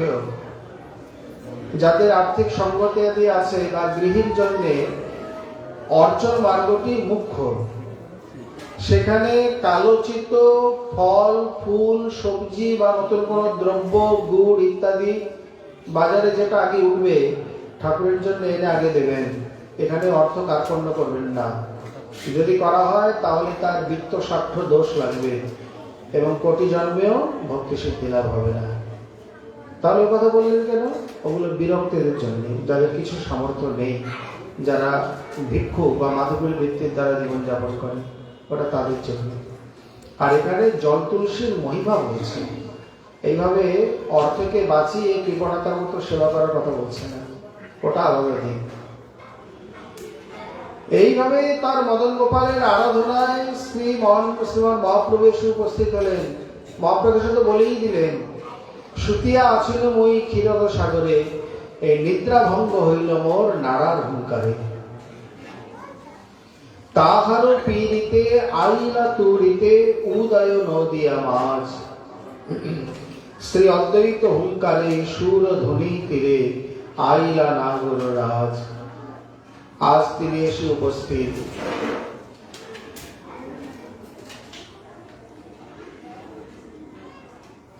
শ্রী অদ্বৈত প্রভুর এই যে মদন গোপালের আরাধনা, এটি হলো গৌণ অন্তরঙ্গ। আর বহিরঙ্গের মধ্যে মুখ্য অন্তরঙ্গ কি না? আনুষঙ্গে প্রেমময় কইলে ত্রিভুবন। ওই যে প্রভুকে যে দেখছে সেই প্রেম পাচ্ছে, তাকে যে দেখছে সেও পাচ্ছে। এটি বহিরঙ্গের মধ্যে মুখ্য বহিরঙ্গ। আর গৌণ বহিরঙ্গ যুগ ধর্ম স্থাপন। কারণ শ্রীমান মহাপ্রভু বা শ্রীকৃষ্ণচন্দ্র তারা কিন্তু যুগ অবতার নয়। তারা একটা যুগে তো অবতীর্ণ হতেই হবে। দাপর যুগে অবতীর্ণ হয়েছেন বলে দাপর যুগ অবতার, বা কলিযুগে বলে কলিযুগ অবতার, তা নয়। যদিও আমরা কথা কথায় বলি কলি পাবন অবতার বা কলিযুগ অবতার, শ্রী কৃষ্ণচন্দ্র শ্রী গৌরচন্দ্র তারা হলেন কল্পাবতার বা কৃষ্ণ হলেন লীলা অবতার। তারা ব্রহ্মার দিনে একবার মাত্র আসবে। ব্রহ্মার দিন আমাদের পরিমাণে কত দিনে হয়? অনেক দিনে হয়। কত? 864 কোটি বছরে। আমাদের 864 কোটি বছরে ব্রহ্মার এক দিন রাত্রি হয়। আমাদের এই 864 কোটি বছর পরিমাণে স্বয়ং ভগবান কৃষ্ণ এবং গৌরসুন্দর একবার মাত্র আসবেন। এরপর ডাকলেও আর আসবেন না। অন্যান্য ভক্ত বা তার শক্তি আদি আসবে। আবার ব্রহ্মার দিন হবে, রাত্রি গিয়ে সেই দিনের মধ্যে আবার একবার আসবে। এই জন্যে প্রভু যে কি দিয়ে গেছেন, কি যে অমূল্য সম্পদ, আমরা তো তার বিচারই করি না। বাঙালির হিয়া অমিয়া মথিয়া নিমাই ধরেছে কায়া। কিন্তু সব থেকে লজ্জার বিষয়, সেই বাঙালি হয়ে বাঙালির ঘরের ঠাকুরকে চিনি না, জানি না। বলে কেন আমরা গৌরকে জানি না? বলে গৌরকে কতখানি জানি, গৌরের একটা চিত্রই হচ্ছে তার প্রমাণ। গৌর কতখানি লম্বা ছিল, তার হাতটা কতটা লম্বা হবে, তার অঙ্গের কান্তি কি হবে, কোনো ক্যালেন্ডারে কোনো ফটোতে আমরা সঠিক দেখতে পাই না। এর দ্বারা প্রমাণই হলো যে বাঙালির ঘরের ঠাকুর, বাঙালি তাকে ভালো মতো চেনে না, জানে না, তার চিত্রটাও অঙ্কন করতে পারে না। এর থেকে দুঃখের আর কি থাকতে পারে? অথচ বিদেশ থেকে এসে বিদেশিরা তাকে অনুশীলন করে জেনে তার চিত্র তৈরি করছে। পাঞ্জাবে পাঞ্জাবি ভাষায় 6000 শ্লোকে মহাপ্রভুর চরিত্র গাথা রয়েছে। বাংলায় কটা গ্রন্থ আছে 6000 শ্লোকে? এইভাবে প্রভুদত্ত ব্রহ্মচারীর 6 খণ্ডে শ্রীমান মহাপ্রভুর মানে গৌর চরিতাবলী রয়েছে। শ্রী পণ্ডিত রামানন্দ শর্মা শ্রীকৃষ্ণ চৈতন্য প্রেম রসায়ন রয়েছে, সব হিন্দিতে। বাংলাতে তো পার্শ্বদগণ যা করে গেছে, চৈতন্য মঙ্গল, চৈতন্য ভাগবত, চৈতন্য চরিতামৃত। তার পরবর্তী যুগে আমরা শ্রী অমিয়নিময় চরিত একমাত্র দেখতে পাই, মহাত্মা শিশির কুমার ঘোষ বিরচিত। এছাড়া তেমন মহাপ্রভুর চরিত বিষয়ক আমাদের দৃষ্ট হয় না। কিন্তু অন্যান্য ভাষায় বা হিন্দিতে এর অনেক অনেক বিস্তার রয়েছে। আপনারা জানেন কিনা, ভারতের জয়পুরে যে গোবিন্দ মন্দির রয়েছে, সেখানে প্রতিদিন 1 ঘন্টা করে মহাপ্রভুর চরিত গাথা কীর্তন হয়, মহাপ্রভু বিষয় পাঠ হয়, প্রতিদিন 1 ঘন্টা করে। আমাদের কম জায়গায় এইভাবে প্রতিদিন 1 ঘন্টা চৈতন্য চরিতামৃত পাঠ হয়, খুব কম জায়গা আছে। হাতে গুনে হয়তো বেরোবে কিনা সন্দেহ। যাই হোক, এই স্থানে শ্রীমান মহাপ্রভু এই যে কৃপা করে এসে দান করলেন। এখন প্রথমে আমরা যে কথা বলে আসলাম, এই বস্তু পাবে কে আর পাবে না কে? পাত্রকে অপাত্রকে? পাত্র হচ্ছে তিনি, তত্র লোল্লম্বি মূল্যম এই কলম, যিনি এই প্রকার যার মধ্যে লালসা রয়েছে, বুক ভরা লোভ রয়েছে, তিনি একমাত্র পাবেন। লোভ এবং লালসা কিন্তু অন্ধ। লোভ কিন্তু কোনো বিচার করে তৈরি হয় না। যেমন একটা ছোট্ট দৃষ্টান্ত আমরা বুঝে নিই। কোন এক ছোট্ট বাচ্চাকে নিয়ে তার মা বা বাবা বাইরে বেরিয়েছে। এখন যেতে যেতে একটা মিষ্টির দোকানের সামনে গিয়ে ভালো সুন্দর মিষ্টি দেখে বাচ্চাটার চোখ পড়েছে, আর দেখার সঙ্গে সঙ্গে বলছে, মা আমি মিষ্টি খাবো। মা বলছে, বাবা এখন তো আমি পয়সা করে নিয়ে আসিনি, এমনি বেরিয়েছি তোকে নিয়ে। তা বিনা পয়সায় তো মিষ্টি পাওয়া যাবে না, পরে কিনে দেবো। না মা, আমি এখনই খাবো, আমাকে এখনই দিতে হবে। হাত থেকে হাতটাকে ছাড়িয়ে নিয়ে মিষ্টি দোকানের কাছে গিয়ে বলছে, মা এই যে আমি এই মিষ্টিটা খাবো, আমাকে দাও, এখনই দাও। মা তো লজ্জায় পড়ে গেছে, সঙ্গে পয়সা নেই, আর ছেলেটা যেভাবে আবদার করছে। মা শতবার তাকে কোলে নিয়ে চুমু দিচ্ছে, বারবার মুখ ঘুরিয়ে নিচ্ছে, বাবা চল, পরে এক সময় গিয়ে কিনে দেবো। না, আমাকে এখনই দিতে হবে। শেষে গিয়ে কান্না, তারপরে একেবারে ধুলায় গড়াগড়ি, জামা কাপড়ে ধুলায় ভরে গেল। তার এই দশা দেখে মা কি বলবেন, পরিচিত কেউ নেই, সঙ্গে পয়সা নেই, ছেলেটাকে থামাতে পারছে না, মানে মা কোনো কুল পাচ্ছে না যেন। পরে দোকানদারকে একটু সদয় হয়ে এসে বলছেন, আচ্ছা দিদি আপনি কিছু মনে করবেন না, আমি ওকে একটা মিষ্টি দিচ্ছি, আপনি পরে কোনো সময় পয়সা দিয়ে যাবেন। বলে চেনা নেই শোনা নেই, কি লজ্জার কথা বলুন তো। বলে তাতে কি হয়েছে, ও বাচ্চা মানুষ, ও কি বোঝে এসব। তাকে উঠিয়ে নিয়ে ধুলে ঝেড়ে বলছে, বাবা চলো ভেতরে চলো, কোনটা খাবে। হাত দিয়ে যে আমি এই মিষ্টিটা খাবো। কটা, একটা না দুটো খাবে? 3টে খাবো। বাবা, মা মনে করেছিলেন একটাতেই হবে, এ তো পেট ভরে না। দোকানদার বলেন, আচ্ছা বাবা তুমি পেট ভরে খাও, পয়সার জন্য চিন্তা করতে হবে না। একটা প্লেটে সুন্দর 3টে মিষ্টি সাজিয়ে দিয়েছেন, কারণ বাচ্চাদের একটা চোখের খিদা থাকে, যদি দুটো খেতে পারে তো চাইবে 4টে, সে পরে খেতে পাক না। বা 3টে চেয়েছে, একেবারে চাওয়ার সঙ্গে সঙ্গে 3টেই পেয়েছে, বেশ দিব্যি, একটু মুখে ভেঙে দিয়ে অম অম করে খাচ্ছে, পা দোলাচ্ছে, মনের মতো একেবারে পেয়ে গেছে। তো এটা বাস্তব ঘটনা, আমরা দেখি তো অনেক সময় হয়ে থাকে। পয়সা থাকলে কিনে দেয়, তা নাহলে লজ্জায় করতে হয়। বাচ্চাটা যখন লোভ করলো, বাচ্চাটা দেখে যখন লোকটা জন্মালো, বাচ্চাটা কি বিচার করেছিল যেটা পয়সা দিয়ে কিনতে হয় বা বিনা পয়সায় পাওয়া যায় না, বা মায়ের কাছে পয়সা আছে কিনা, বা আমি যদি চাই মা এরকম লজ্জায় পড়তে পারে, বা আমার চাওয়াটা উচিত নয়, অত শত বিচার বাচ্চার মনে কোথায়। মিষ্টিটা দেখেছে, খেতে ইচ্ছা হয়েছে, লোভ জেগেছে, আর আমার এখনই চাই। লোভ অন্ধ, লোভ করছি জানে না, লোভ বিচার করতে পারে না।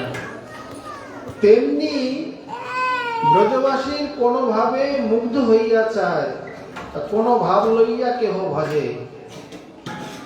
এই সকল কথা শ্রবণ কীর্তন করে যদি কোনো ভাগ্যবানের লোভ বা লালসা জন্মায়, তাহলে তারা কোনো বিচারের অপেক্ষা থাকে না। আমি মানব না দানব, আমি শূদ্র না ব্রাহ্মণ, আমি স্ত্রী না পুরুষ, আমি পাপাত্মা না পুণ্যাত্মা, এইসব বিচার করে লোভ জন্মায় না।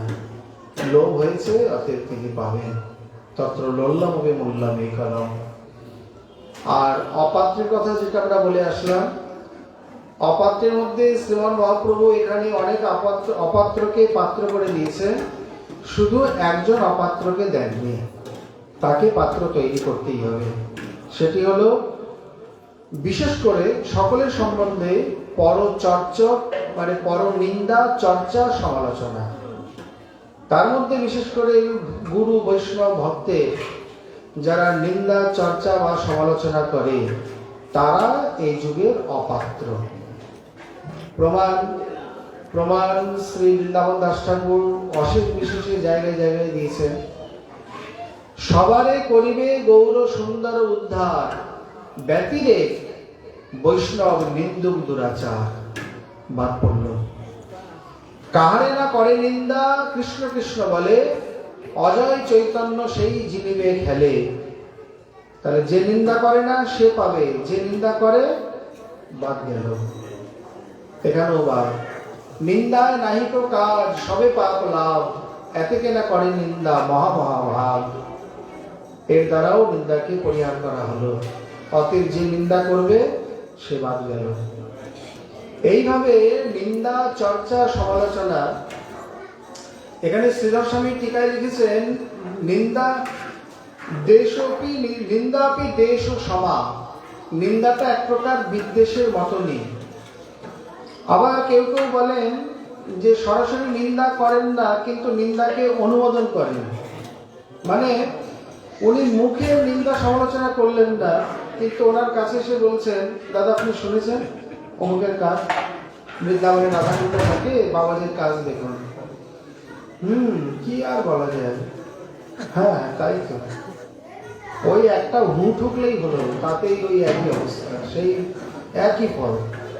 যেমন যদি উনি বলে আমি তো মুখ ফুটে নিন্দা করিনি, বলে নিন্দা করনি, কিন্তু নিন্দাকে তো হু হা দিয়ে বেশ অলঙ্কার দিয়ে অনুমোদন করেছ। যেমন কেউ যদি একটা দরখাস্ত আপনার সামনে নিয়ে আসে আর আপনি সেটাকে না দেখেই তার নিচে দস্তখত করে দেন, সই স্বাক্ষর করে দেন, ওটা কি প্রমাণ করে? যে উপরোক্ত বাক্যাবলী কথাগুলি আপনার মানে আপনার দ্বারা অনুমোদিত, আপনি তাকে সমর্থন করেছেন, সইটা তো এটাই প্রমাণ করে। তেমনি মুখ ফুটে না করলেও তখন যদি আপনি কাঠগড়ায় দাঁড়িয়ে বলেন আমি তাড়াহুড়োতে লেখাটা দেখিনি, বলেছে আমি সিগনেচার করে দিয়েছি, তা বললে তো কেস পাল্টাবে না, তখন যে দোষে সাব্যস্ত সেই দোষী হতেই হবে।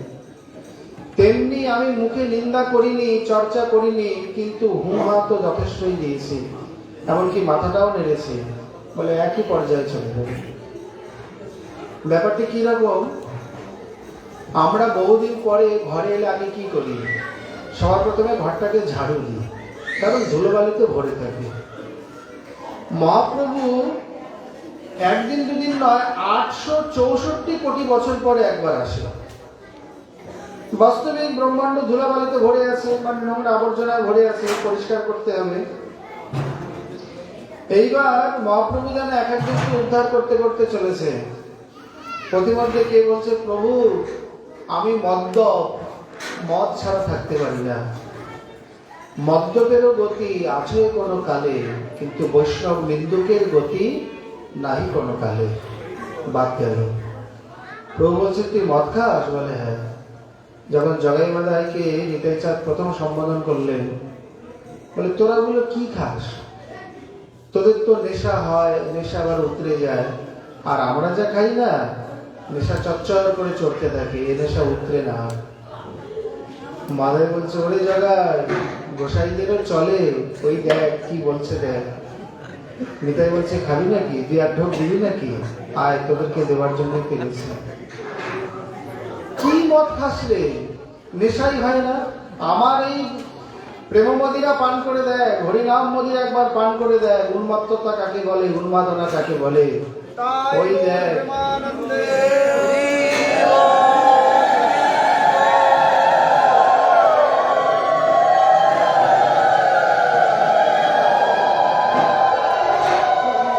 দেখ কেমন সমস্ত কিছু পরিত্যাগ করে এক কাপড়ে বৃন্দাবনে চলে এসছে, এইভাবে আমার ভজন করছে। একেই তো বলে উন্মাদনা, একেই তো বলে উন্মত্ততা। এরপরে একজন বলছে প্রভু আমি বড় লোভী, এই লোভ ছাড়া মানে খাওয়া দাওয়া ছাড়া থাকতে পারি না। বলে তো সামান্য দোষ, যা তোর চিন্তা নেই, তোকে উদ্ধার করে দিচ্ছে। আর একটু এগিয়েছেন, আর একজন প্রতিমধ্যে রয়েছে, বলছে প্রভু আমারও মস্ত বড় দোষ। বলে কি? বলে ঘরে আমার স্ত্রী আছে, কিন্তু অন্য স্ত্রী দেখলে মনটা ছোটছোট করে, কামি। বলে আচ্ছা এই লম্পটেরও গতি রয়েছে, তোর কোনো চিন্তা নেই, তোকে উদ্ধার করে দেবো। এইভাবে যত দুঃখী তাপি পাপি সকলকে উদ্ধার করছে। শেষে এসছে সেই জন, এসে বলছে প্রভু আমার এসব কোনো দোষ নেই, আমার তো এদের থেকে আরো অনেক কম দোষ, তুমি কি করো? বলে কিছু না, সময় কাটে না তো, তাই অন্যের একটু নিন্দা চর্চা আর কি করবো, আড্ডা দিয়ে চায়ের দোকানে তাসের দোকানে বসে। মহাপ্রভু এতই ক্ষিপ্ত হয়ে গেলেন, বলছেন দূর হ হতবাদা, তোকে উদ্ধার করবো? এই মতো কোটি জন্ম ক্রীড়ায় সহায় মন, তুই আমার প্রিয় শ্রীবাসের অপমান করেছিস, তুই জানিস সেই অপমানে আমার প্রতিদিন নর্তন কীর্তন, আর তার অপমান তোকে আমি উদ্ধার করবো না। প্রভু সত্যি সত্যি ফেলে রেখে চলে গেলেন। প্রভু আমার উদ্ধার পড়ে থাক, আবার 864 কোটি বছর পরে আসবো, যদি স্বভাবের পরিবর্তন হয়তো নেব, তা নাহলে আবার ফেলে রেখে দিয়ে চলে যাব। কত মারাত্মক শুধু এই বর্ণনার দ্বারা বোঝা উচিত।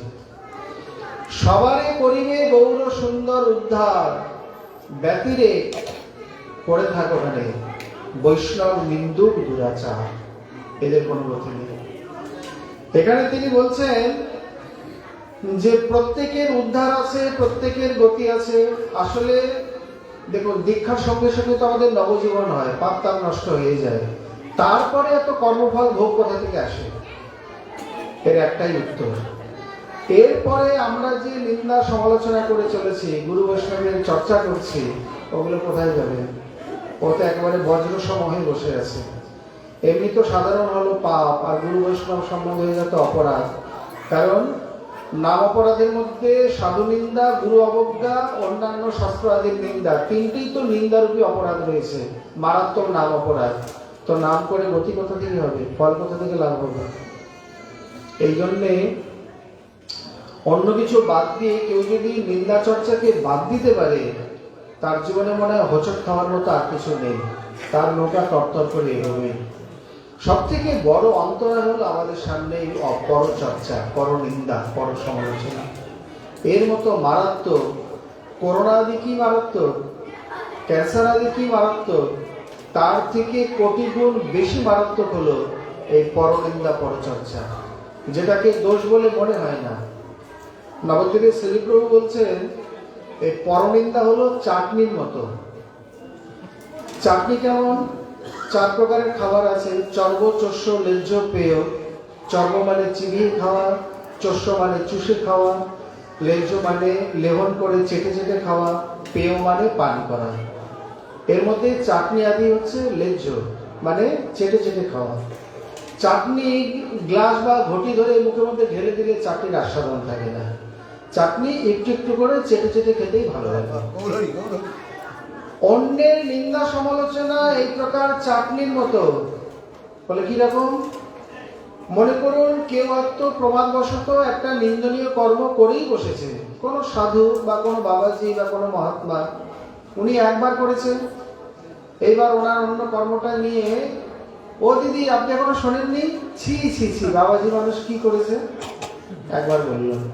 পরে দাদার সঙ্গে দেখা, খুড়া, কাকি, জেঠি, পিসি, ফুপা, যাকেই সামনে দেখছে, ছি মানুষ এরকম করে, আমরা গৃহী অনেক ভালো, দরকার নেই ওরকম বাবাজি। উনি করেছে একবার, উনি বলে বেড়ালো 10 বার। ওই চাটনির মতো একই বিষয়টাকে বারবার চাটছে। কি আশ্চর্য, যে নিন্দনীয় কর্ম করেছে সে তো ভুলে গেছে, আর আমরা তাকে বুকে করে মনে করে নিয়ে ডায়েরিতে লিখে ফেসবুকে দিয়ে খুঁজে খুঁজে সব একবার বলে বলে বেড়াচ্ছে। আমাদের থেকে অধম আর কে আছে? কিন্তু বিচার করি না আমি অধম, আমরা মনে করি এটা করে আমরা উত্তম হলাম। এর থেকে মোহ, এর থেকে ভগবান মায়া আর কি হতে পারে? এই জন্যে শ্রীমান মহাপ্রভুর অবতারে অন্তরায় বিশেষ কিছু নেই, অন্তরায় একটাই, অপাত্রই একজনই। প্রভু একইকে বলে প্রেম ভক্তি দেবে না, বাদ বাকি সকলেই লাভ করবে। এখানে তিনি যে কথা বলছেন, রাধা কৃষ্ণ এক আত্মা দুই দেহ ধরি, অন্যান্য বিলাসের রস আস্বাদন করি, সেই দুই এক এবে চৈতন্য গোসাই, লীলারস আস্বাদিতে দোহে হইলা একটাই। আমরা কিন্তু এই পয়ের ব্যাখ্যায় এখনো আসতে পারিনি। এই পয়েরটি হচ্ছে অন্তরঙ্গ কারণ বা মহাপ্রভুর আবির্ভাবের মুখ্য কারণ। আমরা যেটি নিয়ে আলোচনা করলাম এ তো বহিরঙ্গ কারণ। রাধারানীর ভাবকান্তিকে নিয়ে কৃষ্ণ অবতীর্ণ হয়েছেন, এটি গৌণ কারণ বা গৌণ অবতার।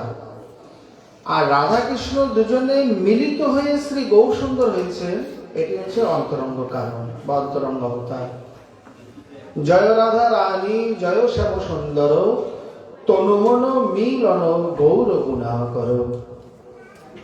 মহারাস বিলাসের পরিণতি রাই কানু একাকৃতি। মৃদুবনের যে চরম পরম বিলাস, সেই নিবিড় বিলাসের যে চরম পরম পরিণতি শ্রী গৌর সুন্দর, তিনি হলেন কলিযুগের উপাস্য এবং গৌর মন্ত্রে তার এই উপাসনা করা একান্ত প্রয়োজন। শ্রীপ্রভু সর্বসম্বাদিনী প্রথমেই লিখছেন, সম্প্রদায় সহস্রাদি দৈবত কে শ্রী গৌর সুন্দর। অতএব আমরা শ্রী গৌরের যুগের মানুষ, কিন্তু আমরা অভাবে একটাতে, যে হইল পাপিষ্ঠ জন্ম, তখন না কেন হইল? তখন হলো কোনো পরিকর বা কোনো প্রেমিককে দেখে আমরা উদ্ধার পেতাম। মহাপ্রভু সম্পূর্ণ ব্রহ্মাণ্ডকে উদ্ধার করে নিয়ে গেছে, আমরা রয়ে গেছি। শ্রী হরিদাস ঠাকুর বলছেন, আমরা অন্য ব্রহ্মাণ্ডের জীব কর্মে উদ্বুদ্ধ হয়ে আবার এখন এসে মনুষ্য জন্ম পেয়েছে। আক্ষেপ এইখানে তখন জন্ম পাইনি, আর সৌভাগ্য এইখানে যে তারপরও সঙ্গে সঙ্গে জন্ম পেয়েছে। আমরা এই চৈতন্য যুগেরই মানুষ, কিন্তু সৌভাগ্য দুর্ভাগ্যে পরিণত হয়ে যাবে যদি সেই শ্রী চৈতন্যকে না বোঝা হয় বা শ্রী চৈতন্যের উপাসনা না করা হয়। তাহলে এই সৌভাগ্য সৌভাগ্যে রূপান্তরিত হবে না, বরঞ্চ মহা দুর্ভাগ্যে রূপান্তরিত হয়ে যাবে। এই শ্লোকের এই সামান্য পায়ের রূপে আমরা আজ এখানে অতি সংক্ষেপে শ্রীমন মহাপ্রভুর আবির্ভাবে গৌণ কারণ সম্বন্ধে যথাকথঞ্চিত মানে তীরের ওই স্পর্শী এক কণ এই ন্যায়তে আলোচনা প্রয়াসী হলাম। আমাদের এই কথা শ্রী শ্রী গোবিন্দদেবজিও পরম রসিক অনুরাগী গৌর ভক্তবৃন্দ যারা গৌর হইতে অধিক দয়াল, তাদের উদ্দেশ্যে আমরা সমর্পণ করি এবং প্রার্থনা করি সেই গৌর প্রেমামৃত তরঙ্গিনীর লবলেশ করা মাত্র যদি আমরা আমাদের জীবনে প্রাপ্ত হই, তথাপি আমাদের জীবন জনম ধন্য। এই প্রার্থনার সঙ্গে সঙ্গে আজকে আমাদের ভাগবতী কথা এইখানে বিশ্রাম লাভ করুন। নিতাই গৌর হরি